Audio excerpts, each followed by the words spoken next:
नमस्कार मित्रांनो, कालच्या आभाळापेक्षा आजचा आभाळ खूपच भयानक म्हणजेच अतिमुसळधार पाऊस या स्वरूपाचं आभाळ जे आहे ते आलेलं आहे. बघू शकता तुम्ही, हे जे आभाळ आहे ते मोहोळच्या पुढं आलेलं असेल असा अंदाज आहे. कालच्या आभाळानं खुलकावणी दिली होती, कारण गावावरती कालचा जो पाऊस होता तो पडला नाही. रिमझिम स्वरूपाचा पाऊस जो झालेला होता, परंतु आजचा जो पाऊस आहे तो खूपच शेतकऱ्यासाठी उपयुक्त पडू शकेल असा अंदाज नाकारता येत नाही.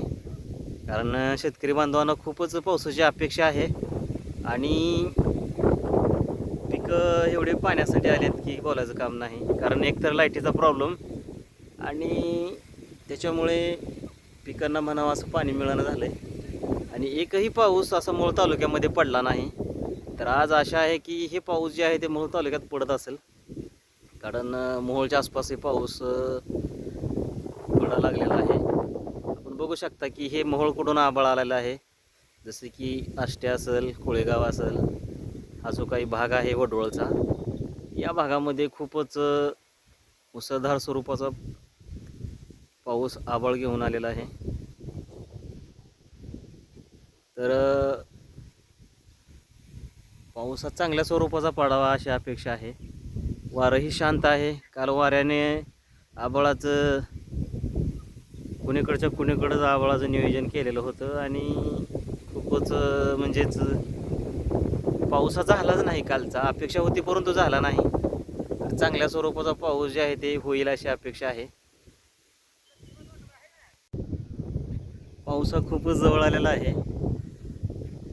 तर हा पाऊस जे आहे ते जवळपास कोळेगाव आणि आष्ट्याचा भाग हा पावसाने व्यापलेला आहे. तर चांगल्या स्वरूपाचा पाऊस जे आहे ते पडू शकतो, कारण आपण हा नदीचा भाग आहे. या नदीच्या भागामध्ये आपण बघू शकता पावसाने पूर्ण चांगली फळी पकडली आहे. माझ्या अंदाजाने रानामध्ये पावसाने पाणी उभं करावं अशा स्वरूपाचा पाऊस जर झाला, शेतकऱ्यांसाठी आनंदाची गोष्ट म्हणावं लागेल. खूप पावसासाठी आशा लावून बसलेला शेतकरी वर्ग आहे. आता सध्या आपण बघू शकता की कोळेगावचा भाग आहे ते तिथपर्यंत पाऊस आलेला दिसत आहे. आपण शेडकडे जाणं गरजेचं आहे, कारण आपण भिजू शकतो याच्यामध्ये, कारण समोरचं काहीच दिसत नाही. आपण बघू शकता की पुढील काहीच दिसत नाही. मुसळधार पाऊस जे आहे ते आपल्याला पाहायला मिळत आहे. सध्या कोळेगाव भाग ह्यानं पास केलेला आहे.